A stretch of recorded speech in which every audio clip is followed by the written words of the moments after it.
Bismillahirrahmanirrahim. Alhamdulillahilladzi khalaqal mauta wal hayata liyabluwakum ayyukum ahsanu amala wa huwal azizul ghafur. Asyhadu an la ilaha illallah wa asyhadu anna Muhammadan abduhu wa rasuluh. Wa nusalli wa nusallim ala sayyidina Muhammadin wa ala alihi wa sahbihi ajma'in. Radina billahi rabba wa bil islami dina wa bi Muhammadin nabiyyan wa rasulah. Tuan-tuan, puan-puan, muslimin, muslimat yang dirahmati Allah sekalian, Assalamualaikum warahmatullahi wabarakatuh.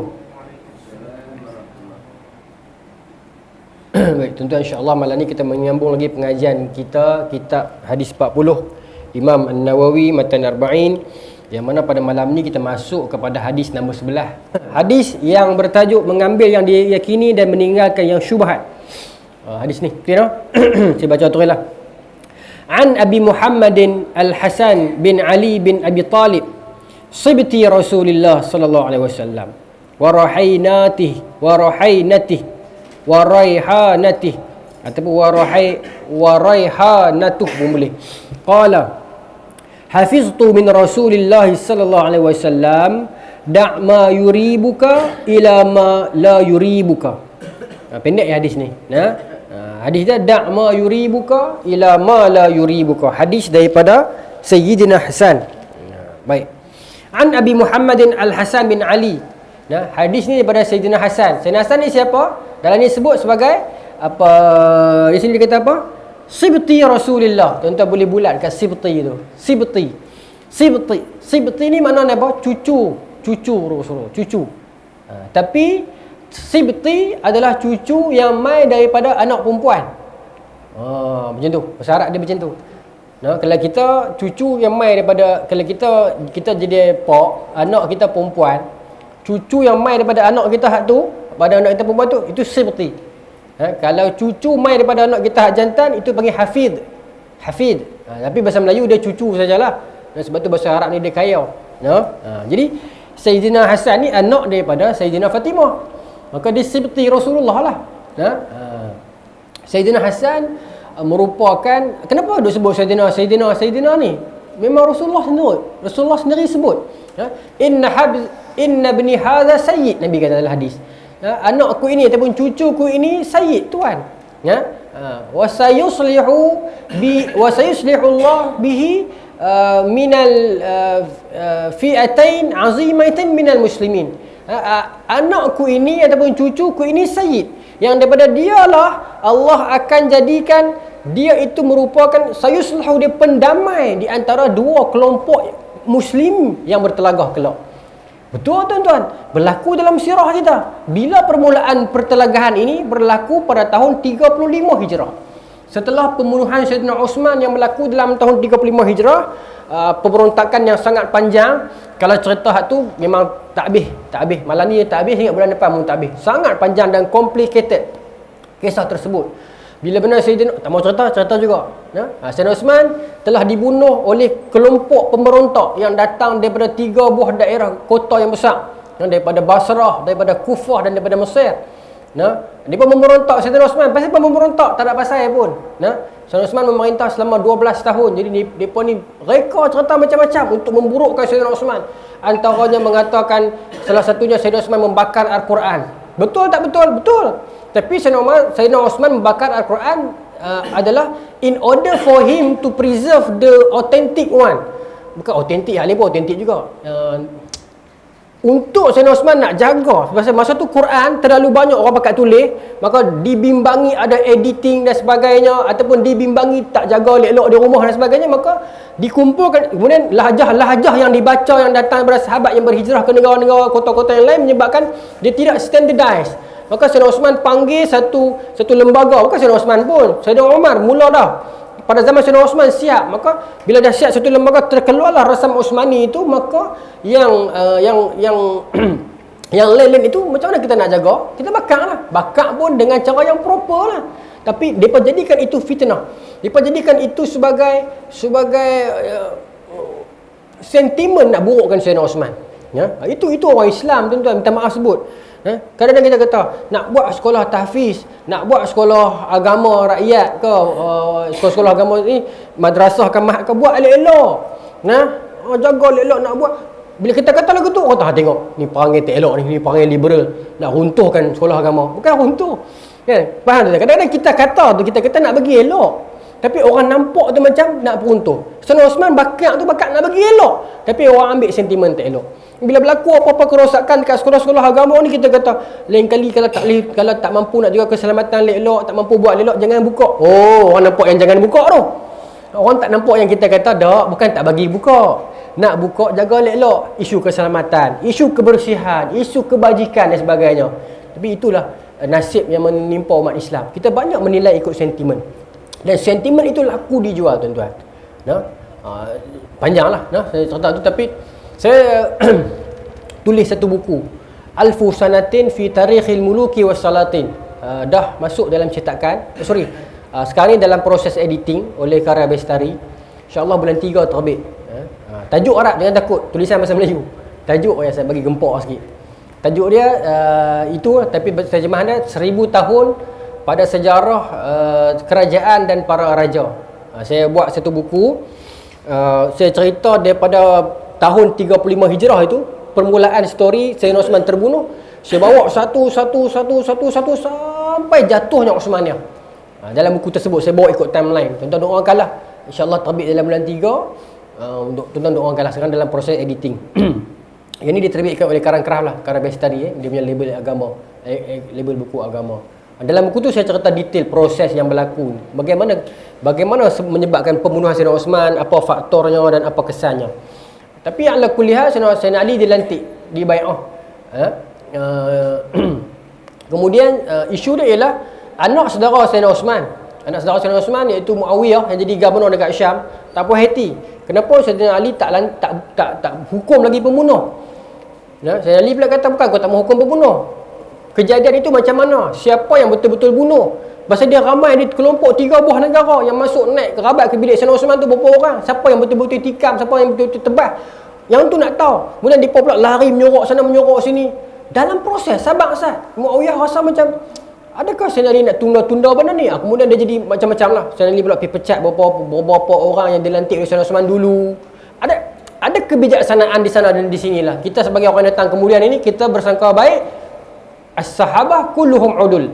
Sahabat Nabi ni semuanya mulia, semuanya adil. Pegang itu cukup.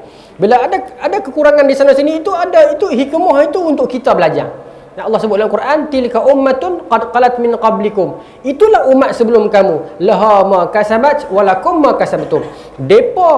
Mereka dengan amalan mereka, kamu dengan amalan kamu. Wa ma tus'aluna amma kanu ya'malun. Dan kamu tidak akan dipertanggungjawabkan di atas amalan mereka. Bermaksud kita ambil pengajaran lah. Kita takkan tanggung kesilapan. Depa tak silap. Cuma pelak yang berlaku itu memberi pengajaran kepada kita. Tapi tuan-tuan, perang besar. Mula-mula berlaku perang Jamal yang melibatkan Siti Aisyah, isteri Nabi. Kemudian perang Jamal itu mengorbankan sahabat-sahabat Nabi yang besar, Zubair bin Al-Awwam, Talha. Kemudian berlaku perang Siffin. Perang Siffin ni berlaku banyak siri. Ramai sahabat dan anak-anak sahabat meninggal dunia dalam perang tersebut. Pertelingkahan antara orang Islam. Sangat menyedihkan, tuan-tuan. Berlaku pasca 35 Hijrah sampai tahun 41 Hijrah. Lebih kurang 6 tahun. Perang antara kita.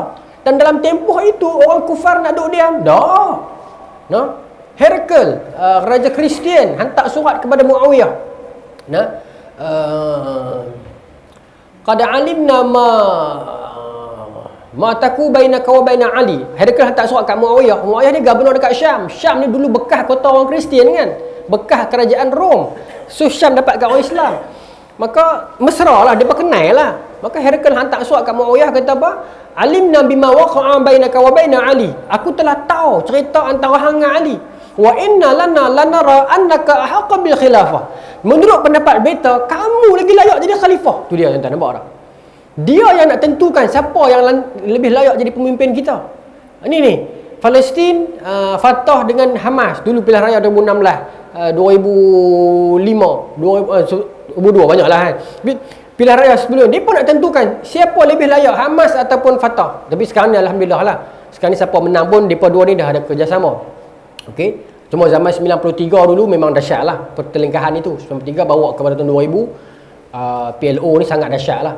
Tapi sekarang alhamdulillah lah, zaman generasi baru. Kita tolong menolong sesama kita. Hamas pun okey, Fatah pun okey. Hamas dengan cara dia, Fatah dengan cara dia. Ini bukan generasi Fatah zaman 93. Zaman Muhammad Dahlan itu zaman teruk lah. Sebelum apa? Lagu Rabani tu. Intifada. Sebelum Intifada itu pada tahun 2000. Baik. Maka tuan-tuan, bayangkan Muawiyah dengan Sayyidina Ali ni tegang ni, perang puluhan perang, siri-siri perang Siffin ni. Tiba-tiba seorang raja Rom hantar surat kat Muawiyah kata, aku sokong hang. Kan? Sokong hang, dan bagi aku hang lebih layak jadi khalifah. Ya? Dan kalau hang benarkan, dia kata, Heraklius kata kepada Muawiyah surat, kalau hang benarkan, la arsaltu alaika jaishan, aku akan hantar tentera untuk membantu hang, ya'tunaka bi ra'sin Ali, yang mana tentera itu akan sampai kepada hang dan membawa kepala Ali. Oh tuan-tuan, bagaimana orang kufar akan masuk bila mana kita sama-sama Islam gaduh. Kalau kita lah orang bukan Islam offer kita untuk bunuh ataupun untuk matikan kerja musuh politik kita, kita macam mana tuan? Terima kasihlah di atas sokongan yang tidak berbelah bagi oleh Datuk Seri, kan? Ni dah. Apa Muawiyah buat? Muawiyah tengah bergaduh dengan Sayyidina Ali ni, perang ni. Muawiyah balas surat tu mengatakan, akhana wa tasyajara, fama balaka tadkhula bainahuma. Dua orang adik-beradik, akhan, dua orang adik-beradik yang sedang bertelagah, apa kena mengena hang nak masuk campur di tengah-tengah. Muawiyah balas kepada Raja Rom. Ada yang dalam riwayat kita bukan raja absolut, dia gubernur, tak apalah, tapi dia pemerintah Rom. In takhrusu, kalau hang tidak hentikan hasutan ini, la arsaltu alaika jaishan awwaluhu minni awwaluhu fika wa akhiruhu fini minni, la arsaltu bi ra'sika. Kalau hang tak berhenti hasut buat perangai macam ni, aku akan hantar tentera yang mana di awal tentera itu akan mengadap hang, lepas tu akan mengadap aku, yang mana tentera itu akan mengadap aku membawa kepala hang. Ya'tu bi ra'sika li Ali, ataupun uqaddimuha li Ali, dan aku akan bawa kepala hang tunjuk ke Ali. Tuan-tuan, tu sahabat dulu. Itu kita kata walaupun mereka bertelagah, berbeza, tapi Muhammadur Rasulullah walladzina ma'ahu asyidda'u 'alal kuffar ruhama'u bainahum. Muhammad itu pesuruh Allah, sahabat di sekeliling baginda itu keras terhadap orang kufar dan berkasih sayang sesama mereka. Walaupun mereka bersengketa, bertelagah, berkhilaf, tapi sayang tu ada. Macam itulah kita nak. Kita kadang-kadang berbeza pahaman satu dua benda. Politik kita, akademik kita kadang-kadang tak perlulah sampai kita meleret ke lembah-lembah yang sampai menghina, mengeji, memfitnah, mengherdik. Yang tu susah hati tuan-tuan. Dulu saya lihat benda ni berlaku dalam kalangan artis. Lepas tu dia berlaku dalam kalangan menteri-menteri. Sekarang dia merebak ke dalam kalangan para agamawan. Ya, kita setuju agamawan bukan baru hari ini berkhilaf, betul. Tetapi khilaf yang berlaku hari ini dia tidak ada akhlak. Dia dengan lawan cerca, lawan perli, lawan edit video, lawan edit gambar. Kita nak bawa apa kepada anak-anak kita ni? Kalau kita tak bawa contoh Islam yang baik, Islam yang bagaimana yang orang masa depan nak ikut? Innaka wafidun nas al-yawm fala takun syukman alaihim. Itu seorang orang tua kata kepada Imam Ahmad. Dia kata orang-orang agama ni ialah tebusan kepada orang awam. Jangan jadikan orang awam binasa disebabkan orang agama. Maknanya apa pakaian orang agama, orang awam akan pakai. Apa akhlak orang agama, orang awam akan anggap itu akhlak yang betul. Apa perangai orang agama, orang awam akan anggap itu perangai yang betul. Kalau kita lawan mengata, lawan mengumpat, orang awam akan anggap okey, kan? Kalau kita lawan kutuk, lawan maki, lawan edit video, lawan edit gambar, orang awam akan cakap okey. Pasal itu tebusannya, itu sandarannya tuan-tuan. Tidak? Itu yang kita sedih tu. Kena-mengena dengan hadis malam ni juga ni, hari ni. Ada kena-mengena juga hadis ni. Jadi bila perang tu lama tuan-tuan, sampai tahun 40 Hijrah, Sayyidina Ali dibunuh. Dibunuh oleh kelompok Khawarij. Sebenarnya kelompok ni bukan bunuh Sayyidina Ali seorang. Depa dah pakat pecah nak bunuh Sayyidina Ali dan nak bunuh Muawiyah. Tapi Muawiyah pagi tu dia tak jadi imam solat subuh, maka terbunuh orang lain. Sayyidina Ali kena bunuh. Dilantiklah Sayyidina Hasan naik. Sayyidina Hasan naik jadi khalifah. Dalam tempoh 6 bulan beliau memerintah, dia merasakan the best option was serahkan SD itu kepada Muawiyah. Dia tak mau bergaduh. Maka dia buat perjanjian, dia serahkan tahta khilafah itu bagi macam tu saja kepada Muawiyah. Ya? Maka bila bagi macam tu, Muawiyah yang duk marah, gegak, sengak begitu lah. Memang dia nak. Dan bila dia dapat, he prove, dia buktikan dia memang layak. Nah, maksudnya Muawiyah memang layak. Muawiyah ialah the great politician. Dia pemerintah yang pakar. Sebab itulah sejak pada zaman Sayyidina Umar lagi dia gubernur dekat Syam. Bukan semua orang boleh tackle Syam. Memanglah sebelum Muawiyah iaitu Abu Ubaidah Al-Jarrah juga pakar. Tapi dalam nak deal dengan politik Syam, Muawiyah memang cerdik. Sebab tu tuan-tuan, dia pegang tahun 41 Hijrah. Dia yang mula mengutuskan armada kapal laut, tentera laut. Dulu Sayyidina Osman ada tentera laut, tapi mengawal sempadan kita macam tu saja. Tapi zaman Sayyidina Muawiyah, kita ada tentera laut, komando yang boleh berlayar pergi sampai ke Turki untuk menggempur Konstantinopel tahun 44 Hijrah. He took only 3 years dia, 41 sampai 44, 3 tahun untuk siapkan tentera dia untuk gempur Konstantinopel. Dia nak membuktikan kepada para sahabat yang dia betul-betul ikhlas dalam nak menegakkan syiar Islam. Pasal Nabi sebut sebaik-baik raja adalah raja la tuftahan al-Qastantaniyah itu wala ni'mal amir amiruha. Jadi dia nak buktikan kepada orang ramai yang aku ni sebaik-baik raja. Ya, tapi dia tak berjaya lah kan. Anak dia masa tu jadi komander. Tapi dia yang hantar. Dalam tempoh nak hantar pasukan pergi Konstantinopel tu tentulah persiapan yang rapi. Maka persiapan itu secara tak langsung telah mempersatukan umat Islam. Oh, yang kita bertelagah, orang Kufah, orang Basrah, orang Mesir tu secara tak langsung bersatu. Sebab apa? Ambil kayu dekat Mesir, proses kilang dekat Kufah, lagi pergi ambil besi dekat Basrah. Jadi secara tak langsung orang Islam jadi rapid balik. Zaman dia. Jadi siapa yang mempersatukan benda ni? Sayyidina Hasan. Nabi dah sebut dah. Inna ibni hadha sayyid. Sayuslihullahu bihi baina fi'atain azimatain minal muslimin. Anak aku ini ialah tuan. Jadi daripada itu kita panggil Sayyidina Hasan. Sayyid. Begitu juga hadis tentang Sayyidina Ali dan Sayyidina Fatimah juga Nabi sebut tentang Sayyid. Kita kata Sayyidina Ali. Sayyidina Umar, Sayyidina Osman, Sayyidina Abu Bakar ada.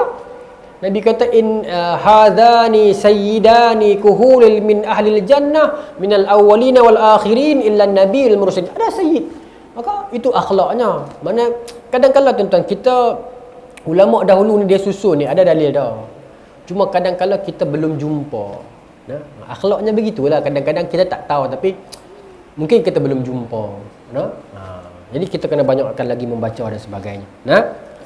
Hari ini zaman kita meragukan golongan ulama terdahulu.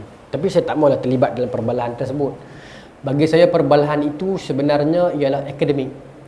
Tapi bila dibawa ke setting yang salah, maka dia jadi salah. Kan? Kita masuk apa yang Jojo Ghazali tu? Apa dia? One Championship tu. Terjemahan dia tinju lah kata kan. Dalam tinju tu, tapi tinju dia kaki tak boleh naik kan. Tapi One Championship tu boleh kan. Yang boleh lawan semua tu apa dia? Khabib Nurmagomedov tu. UFC macam UFC, ibu-ibu tahu tak UFC? UFC ni macam tinju tapi kaki tangan semua boleh naik, pecah kepala semua boleh ni. Ya. Apa nama ni? Jadi bila dia lawan dalam tu, nampak kau orang ajak tak? Tak kau orang ajak lepas saya law dia macam tu. Tapi bila tiba-tiba keluar daripada ring, dia pergi lawan lagu tu, biadab tak? Biadab lagu tu lah juga. Kadang-kadang dia pada cakap tu pendapat penilaian kita, pendapat imam ni tak berapa tepat berbanding imam ini. Secara peribadi dan jujur sebagai seorang anak muda yang jadi angkat anak murid ni, saya merasakan tak salah statement itu kalau dia duduk dalam setting yang betul. Sama-sama anak murid, sama-sama guru, sama-sama profesor. Yes, benda tu akademik. Tapi bila statement tu dibawa keluar, dilihat macam kurang cermat kan. Saya tak maulah pergi nak kata hang siapa, saya tak mau macam tu. Bagi saya statement tu betul ataupun bukanlah betul tapi macam budaya kan, mana kita punya seiman kita budaya universiti macam tu kan. Tapi bila dibawa keluar, jadi kita terimalah, kita yang bawa keluar kan. Khabib duk lawan dalam tu, tumbuk sepak terajang orang, tiba-tiba dia pergi sepak orang kat luar. Orang kata dia jahat lah, tapi sepak dalam tu kita kata dia hero lah kan. Macam tu lah juga dalam dunia akademik ni pun. Minta maaf tapi saya berpendirian begitu. Kullu ahadin yu'khadhu wa yutraku min kalamihi, ataupun kullu ahadin yu'khadhu min kalamihi wa yutrak. Setiap orang tu kalam dia tu ada betul ada salah, kecuali Rasulullah. Yusuf As-Sadafi pernah mengatakan, aku pernah satu ketika aku berbeza dengan Imam Syafi'i. Yusuf As-Sadafi ulama, berbeza pendapat dengan Asy-Syafi'i, Imam Syafi'i. Sampai kami tak bertegur siapa, sehari dua jugalah. Sampai satu hari kami berselisih kat tepi jalan, Al-Syafi'i ni pegang tangan aku. Imam Syafi'i mengatakan, bukankah walaupun kita berbeza, tapi bukankah kita ini bersaudara? Maka mereka pun berdamai, bersalam dan peluk cium aku. Maksudnya mereka terus mengkalkan perbezaan mereka itu, tetapi mereka okey. Oh, tuan-tuan, itu sepatutnya lah. Tak apalah. Baik, maka Sayyidina Hasan dia adalah apa nama ni, Raihanah. Maksudnya Raihan ni maknanya apa? Untuk perempuan yang nama Raihan, apa maknanya? Dia macam haruman, dia macam tu kan, kelopak. Tu Raihan. Sebab tu Sayyidina Hasan digelar Raihan Rasulullah, sebab dia Nabi rajin cium dia. Pasal dia macam haruman, dia macam kelopak. Nabi sayang kat dia. Sayyidina Hasan, Sayyidina Husin. Sayyidina Hasan ni lahir 3 tahun selepas penghijrahan ke Madinah. Who was the first baby born in Madinah? Siapakah baby pertama yang lahir dalam Islam di Madinah? Nama apa tuan-tuan? Nak bagi apa? Baby yang pertama yang dilahirkan dalam Islam selepas hijrah. Nak dekat dah tu. Abdullah bin Zubair. Anak Zubair bin Al-Awwam. Masa tu tuan-tuan, ada isu dalam kalangan orang Yahudi. Mereka mengatakan orang Islam ni mai ke Madinah, mereka tak boleh beranak dah. Kami dah jampi mereka dah. Dia orang Islam takut masa tu. Betul ke tak boleh beranak dah? Memang peringkat awal ada yang beranak mati. Tapi bila Abdullah bin Zubair lahir saja, dia macam orang kata, istilah dia macam membatalkan sumpahan dia tu. Padahal tak ada sumpah pun, tapi dia membuktikan yang kata-kata orang Yahudi tu salah. Baik. Apalagi cucu Nabi, Umamah bintu Zainab tu, cucu daripada Zainab, cucu daripada anak Nabi yang bernama Zainab, anak perempuan sulung Nabi tu yang Nabi sayang. Nabi paling sayang, bukanlah paling sayang, kekasih Nabi yang tu. Satu ketika Nabi dapat hadiah rantai, necklace tu. Maka para sahabat tanya, Rasulullah nak bagi kat siapa? Nabi kata nak bagi kat kekasih. Maka para isteri yang lain duk tahu dah, dapat kat Aisyah lah kan. Nabi lah kita ni. Rupanya Aisyah tak dapat. Yang dapat cucu Nabi tu, Umamah tu. Memang tuan-tuan, Tok Wan ni dia sayang cucu lebih, sampai itulah DJ Kedah tu buat lagu lah kan. DJ Kedah ad tu kan, Tok Wan sayang cucu tu kan. Tok Wan dengan cucu jangan main lah, kita nak jentik anak pun tak boleh, Tok Wan jaga. Tapi kita kecil-kecil pun nak jentik dengan Tok Wan. Bukan Tok Wan dengan Pok kita lah kan. Tak apalah, memanglah sayang cucu, nak sayang siapa lagi kan. Tapi Nabi sayang cucu. Kemudian cucu angkat Nabi, Usamah bin Zaid, anak Zaid bin Harisah pun Nabi sayang. Itu disebut sebagai ahibba Rasulullah, hibbu Rasulullah, hibbu Rasulullah. Baik, tak apalah. Hadis ni sebenarnya pendek ya tuan-tuan, kita boleh hafal pun. Da ma yaribuka ila ma la yaribuka. Tuan-tuan ingat bulan depan insya-Allah panjang umur, puasa lagi, dak lagi kan. Hadis nombor 12 dia macam berkait dengan hadis ni. Cantik, Imam Nawawi susun sangat cantik. Hadis bulan depan, hadis ni dia suruh tinggal benda yang meragukan. Hadis bulan depan dia suruh tinggal benda yang sia-sia. Dia ada kaitan. Baik. Jadi hadis ni baik, apa lagi? Okey, hadis ni kata Sayyidina Hasan, clear dah Sayyidina Hasan.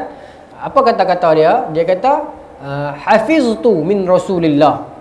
Aku hafal daripada Nabi. Ini pun satu pengajaran juga kepada kita. Ada yang hafal, ada yang tulis. Siapa yang tulis? Antaranya adalah Abdullah bin Amr bin Al-As. Dia adalah sahabat yang pertama yang menulis hadis Nabi. Dia cerita, dia kata katabtu min Rasulillah, aku menulis daripada Nabi. Sehingga sebagian sahabat larang aku. Dia mengatakan Rasulullah itu manusia. Ada masanya dia perbuatan dia itu ada yang A dan B. Maka takkan nak tulis semua. Maka dia mengadu kat Nabi. Maka Nabi kata tak apa, tulis. Maka dia teruskan menulis. Jadi Abdullah bin Amr bin Al-As, anak sahabat Nabi Amr bin Al-As, dia adalah lelaki pertama yang menulis. Jadi kita faham dah, tradisi hadis, transmission of hadis, bahasa Melayu dia apa ni? Transmission, apa? Periwayatan yang lagi bahasa jarak dia. Apa nak abang kata riwayat sedap lah bahasa Melayu dia, yang bahasa kita ni. Transfer hadis maksudnya penyampaian hadis tu. Maksud proses of hadis nak pergi ke situ tu ada dua. Ada ulama yang kata tak boleh tulis, hafal saja. Ada. Sayyidina Imam Ahmad hafal 1 juta hadis. Hadis ada sampai 1 juta ke? Tak. Tapi termasuk dengan sanad tu jadi 1 juta lah, rangkaian tu banyak. Ada yang hafal hadis, ada yang memang menulis hadis. Ada yang, sebab tu kita kata dalam tradisi hadis ni, ulama yang kata perawi yang siqah ni, okey, ada yang dalam siqah itu dia ada dhabit dan dia ada adl. Adl tu akhlak dia. Dhabit itu kemampuan hafalan dia. Kena ada dua tu, gabungan dua tu. Baik. Untuk kemampuan hafalan tu pecah dua. Dhabit sadr, itu kemampuan hafalan di dada, ataupun dhabit kitab, kemampuan dia mengingat tulisan dia ataupun dia menulis. Jadi ada ulama yang dia berpandu dekat buku dia. Ada ulama yang berpandu dekat kepala dia. Tak salah pun. Imam Bukhari kepala. Tapi lepas tu dicurahkan dekat kitab dia lah. Tapi kekuatan hafalan Imam Bukhari sangat power. Dia kata katabtu min alfi syekh. Aku min asyara alf syekh. Aku menulis daripada 10,000 orang. 10,000 ke? 10,000 orang ulama. 1,000 orang ulama. Daripada setiap 1,000 orang ulama tu aku tulis 10,000 hadis. Dan aku hafal setiap satu perkataan daripadanya. Imam Bukhari. Orang pernah test dia di Baghdad. Yang saya cerita dah kan. Tak masuk hadis ni. Nak habis awal ni. Orang pernah test dia di Baghdad. Dia sampai Baghdad, orang test dia macam ngamak Iqman tu. Tok-tok guru di Baghdad kepung dia 10 orang, test dia. Ambil hadis, setiap seorang ada 10 hadis, test.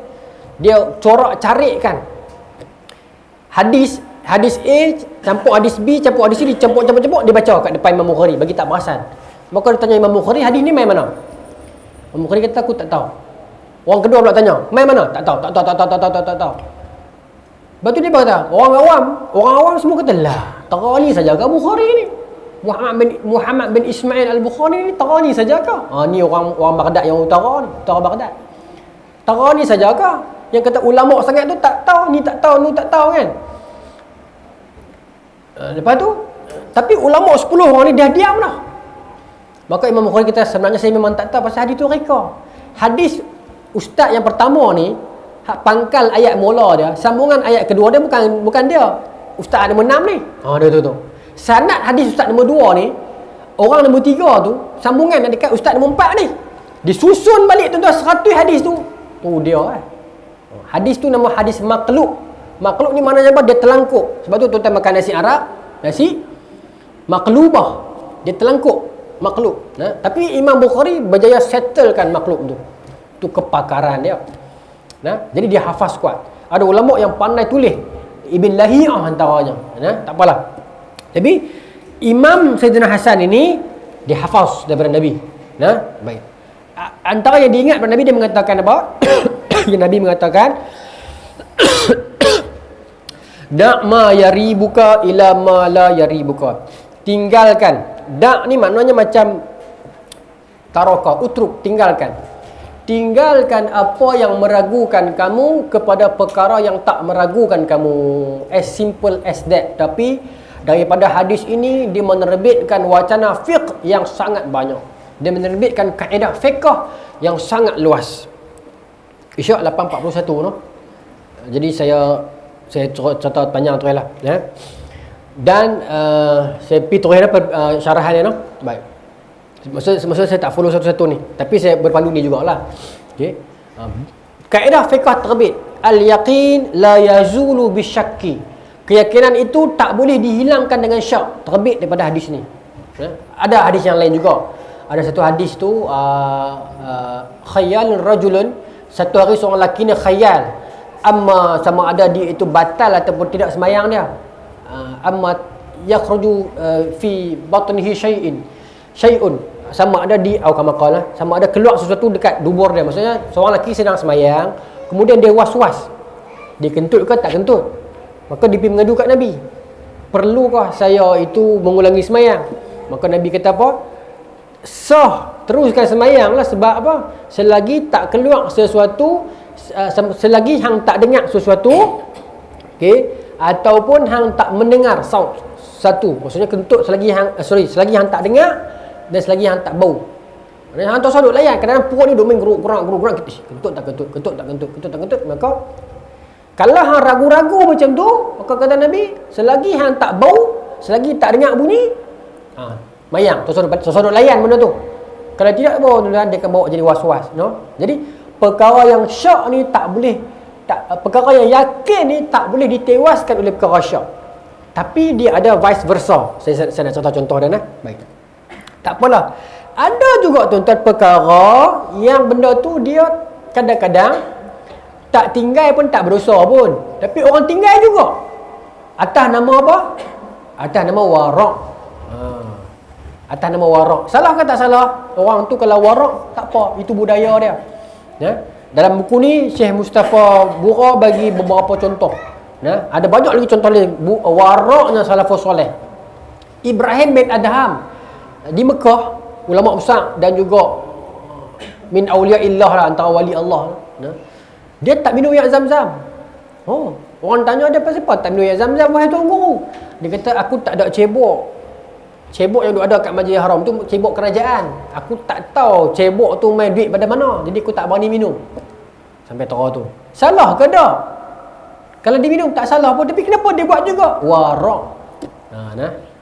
Abdullah bin Mubarak pergi Mekah tunai haji. Dalam proses duk buat haji tu dia, ini saya baca dalam buku lah, riwayat kata dia pinjam jarum seorang ialah duk Mekah lama kan, pinjam jarum nak jahit baju. Kemudian balik pergi negeri dia dah, jarum tu ada. Dia patah balik perjalanan beberapa bulan pergi Mekah nak bagi satu batang jarum tu balik.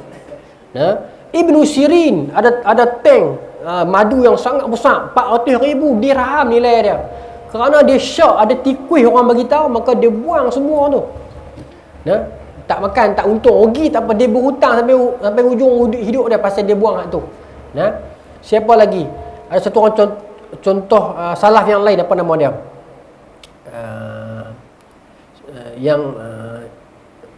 Bashir Al-Hafi. Bashir Al-Hafi ni dia imam, dia beli kasut baru pergi masjid. Mayang, dia keluar dari masjid, kasut dia tu orang curi. Zaman tu pun orang curi kasut dah. Lepas tu tuan-tuan, dia teriak. Orang kata apa tu imam apa ni, hilang sandal pun teriak.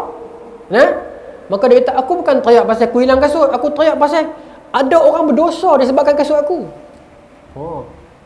Disebabkan kasut aku tu baru, orang jadi dosa sebab kasut aku. Padahal dia tak berdosa pun, orang yang curi kasut dia.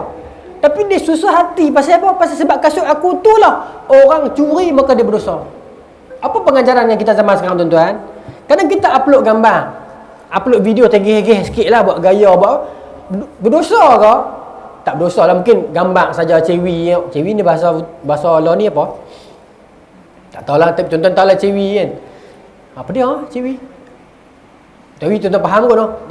Kadang-kadang dia upload gambar, dia buat handsome betul lah kan. Kadang-kadang tak kacau orang pun, saya ingat harus sajalah hukum dia. Tapi disebabkan kita buat lagu tu, orang lain berdosa, orang nak mengumpat kita.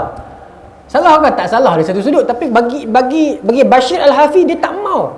Dia tak mau orang lain berdosa sebab dia teriak. Dan tuan-tuan, dia tak beli kasut dah sampai akhir hayat dia. Dia punya takut. Apa tu? Warak. Dia berdosa, dia tak berdosa pun, tapi warak. Soal lagi, salafus soleh, ayah dia mati, meninggalkan harta 500,000 dirham, saya baca. Kalau bukan 500,000, 500,000. Tapi ayah dia ni kerja kerajaan. Jadi bila ayah dia meninggal, harta tu jatuh kat dia. Harta ismit luar negeri ni jatuh kat dia. Dia tak ambil sekupang pun, dia sedekah semua. Dia kerja apa? Dia kerja jual daun kurma. Dia miskin. Pasal apa dia tak ambil? Pasal dia kata ayah aku kerja kerajaan. Bukan kerajaan tu salah, tapi dia sendiri berdasarkan hadis yang dia faham ni, dia nak buang keraguan. Maka dia tak mau. Warak. maka akan ada orang bertanya, apakah perlu sampai terang ni? Betul tak tuan-tuan? Baik. Kalau macam ni berat. Nabi kata dalam hadis, inna dina yusrun wa la yushaddadina ahadun illa ghalabah. Agama itu mudah. Siapa yang buat berat agama ni, dia akan ditinggalkan zaman. Betul. Tapi mereka tadi buat tu salah ke? Pun tak salah. Habis tu kita nak ikut contoh yang mana? Baik. Ini nak cerita pasal yang tadi tu, yang saya kata contoh tu.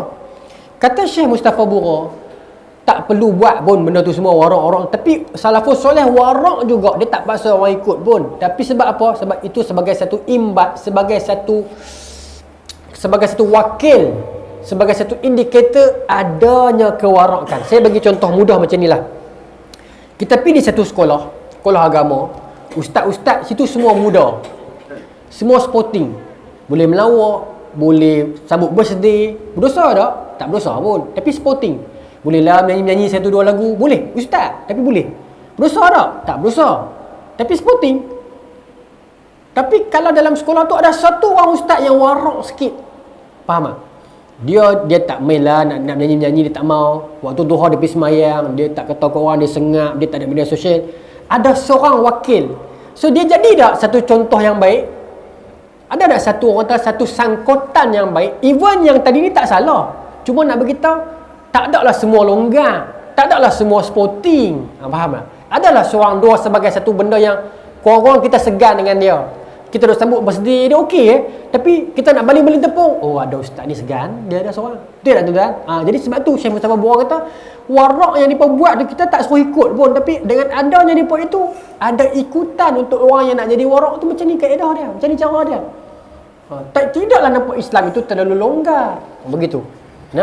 Ada ustazah yang sporting, dia ceramah, dia boleh buat nada bagi lembut lembai, ada lagu tu. Ada ustazah yang tak maulah kata ke orang kan, tapi tuan-tuan faham lah. Tapi ada ustazah yang warak, yang tudung labuh bulat, make up tak ada apa, tak ada.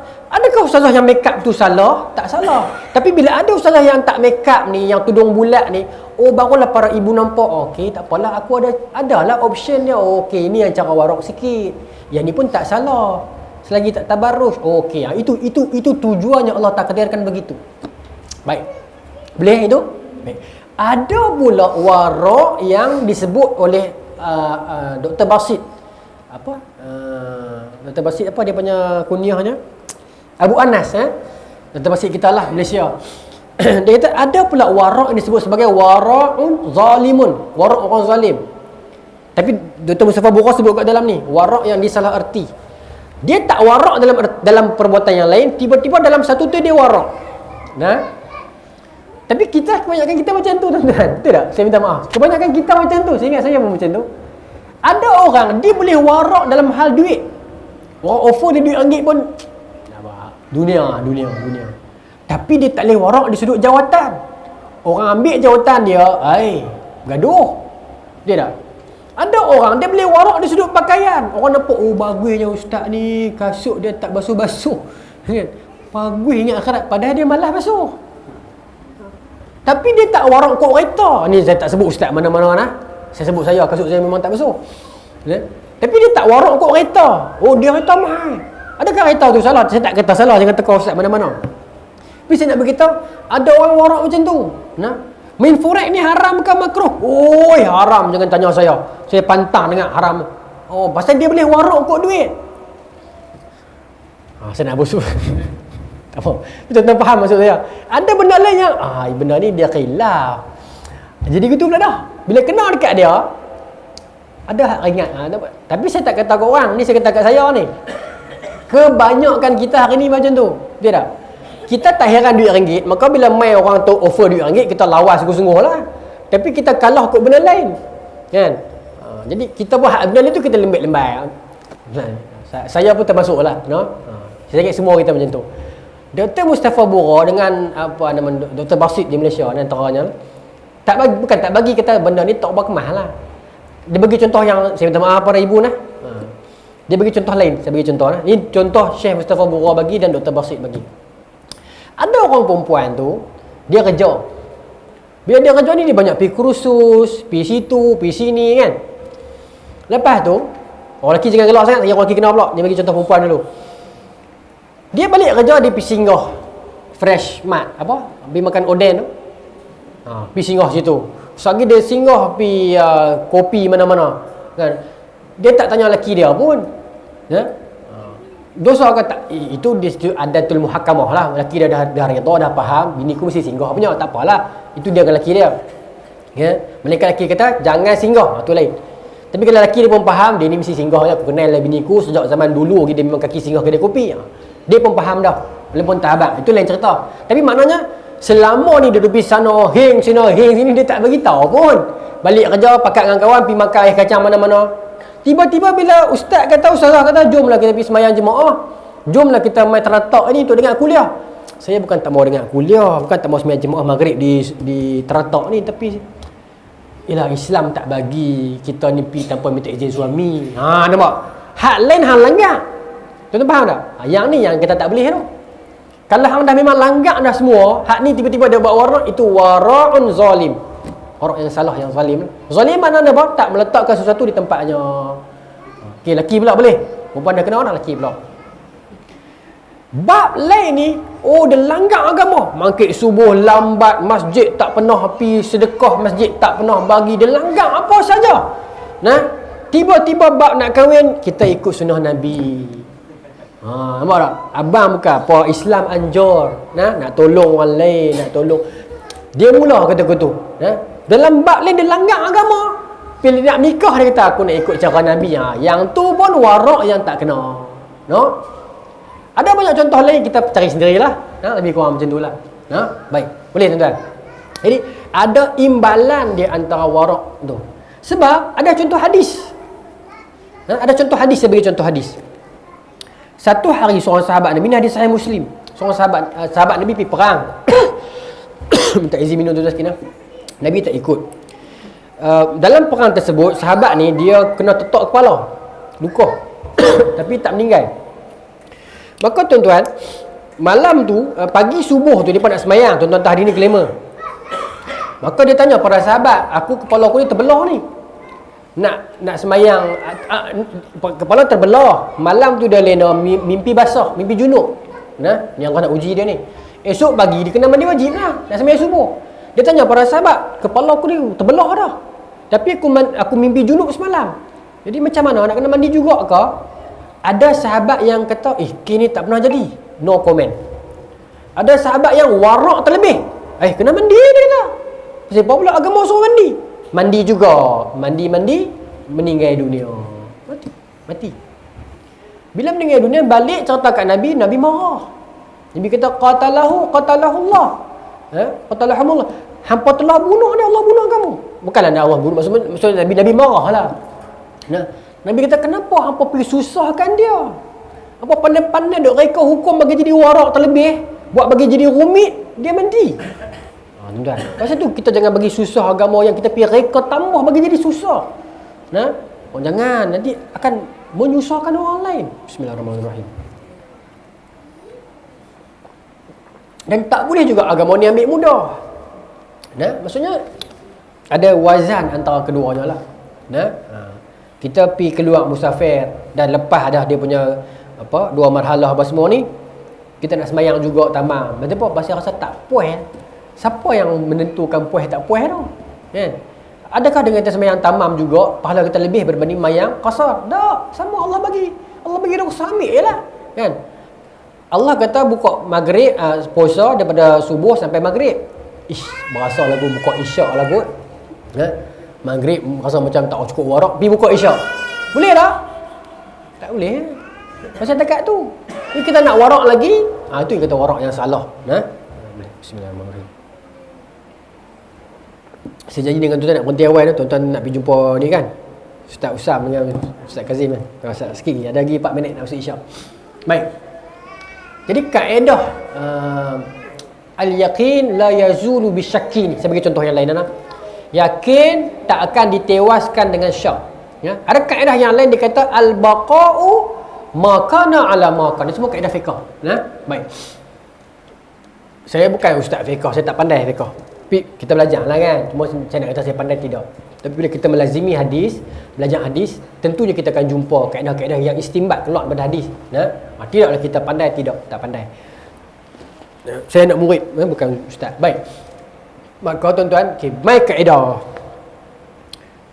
Yakin tak boleh kalah dengan syak. Dan sesuatu itu kekal berada pada kedudukan asalnya. Apa maknanya? Apa kaedahnya? Apa contohnya? Okey, tuan-tuan ingat betul yang saya kata vice versa tu. Saya nak bagi contoh yang paling senang ni. Kita ambil wudu. Lepas tu kita sembahyang maghrib. Lepas main maghrib, tahu nak tunggu isyak, kita buka TV tengok buletin utama. Baginda Tuanku Agong balik ke Kuantan, Agong baru Johor mai KL. Kita tengok. Lepas tu kita nak sembahyang isyak. Lepas tu kita was-was.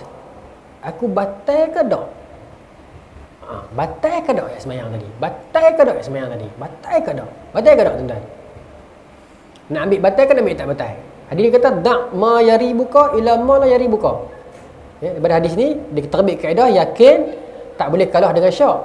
Satu. Yang kedua, al-baqa'u makana ala makana. Kedudukan itu berada pada kedudukan asal dan dikira yang asal. Jadi nak ambil yang mana? Ambil yang tak batal.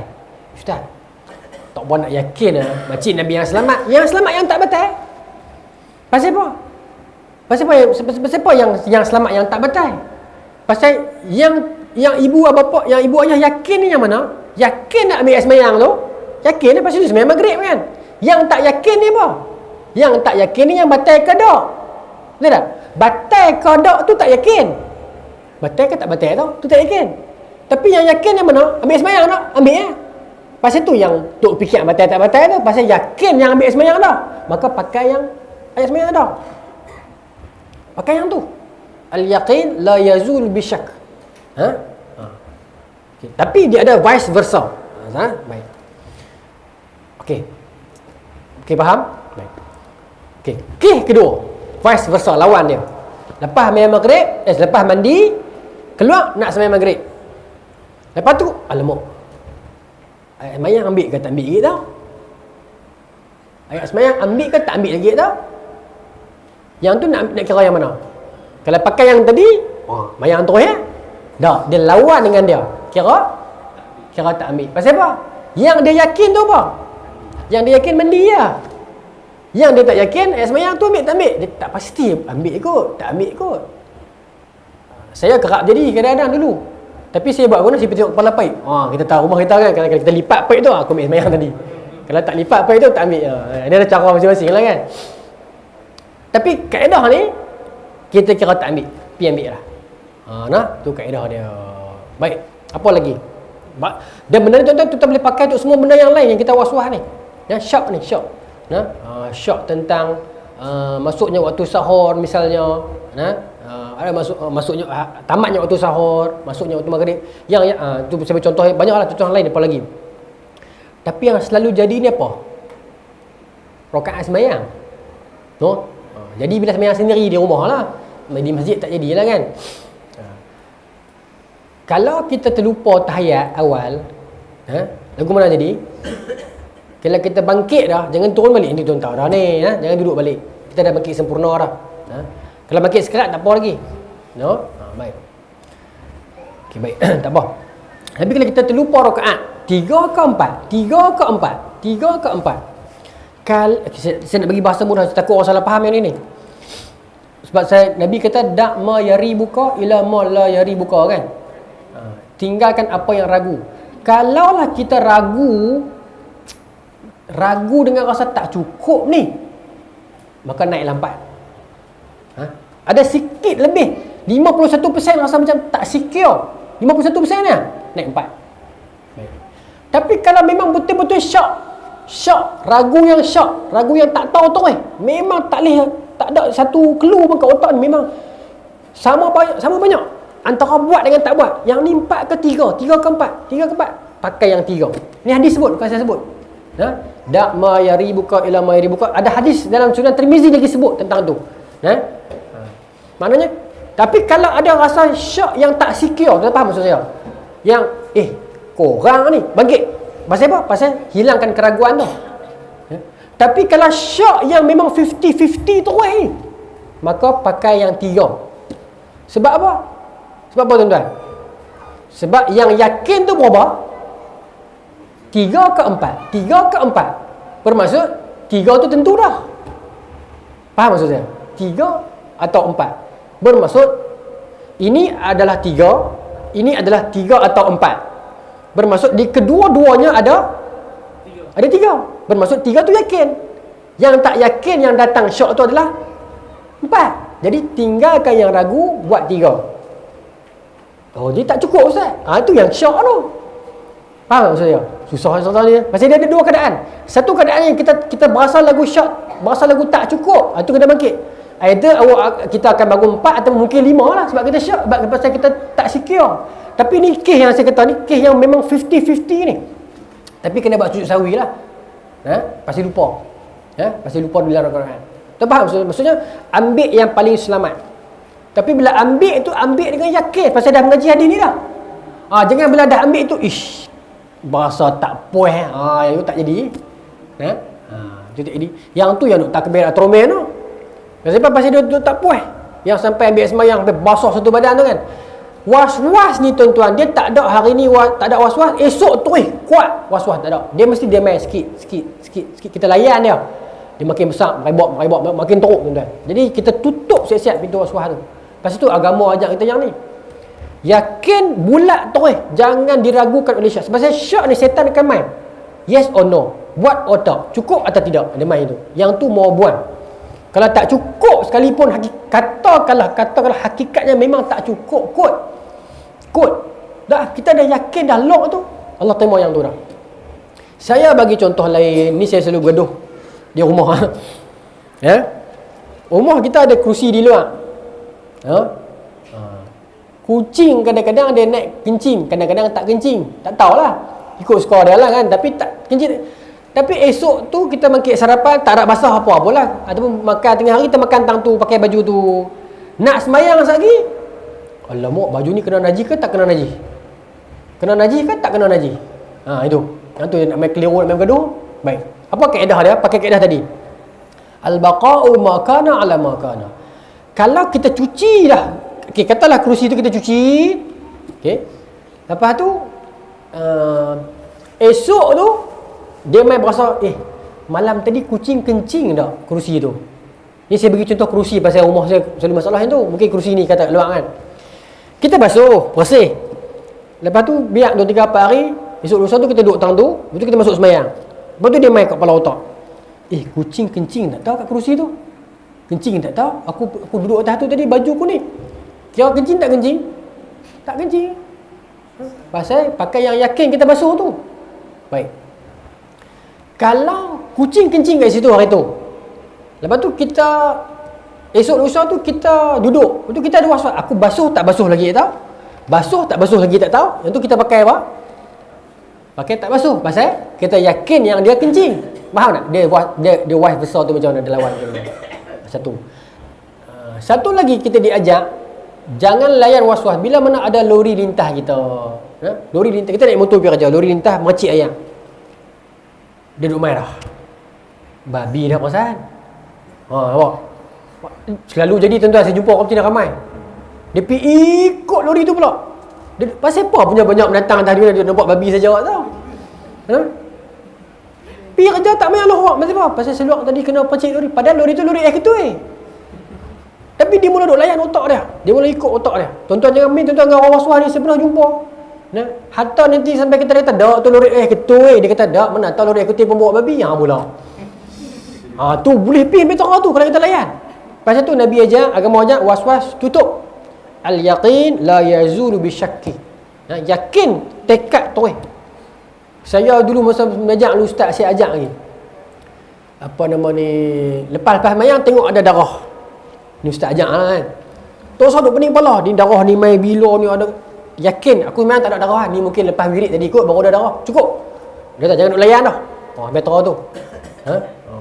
Ini dia bagi contoh dia lah, dia masa sekolah dulu ni. Contoh cara kita budak-budak kan, dia nampak kata ikat dengan yakin sungguh-sungguh dah. Ni kita duk pergi layan.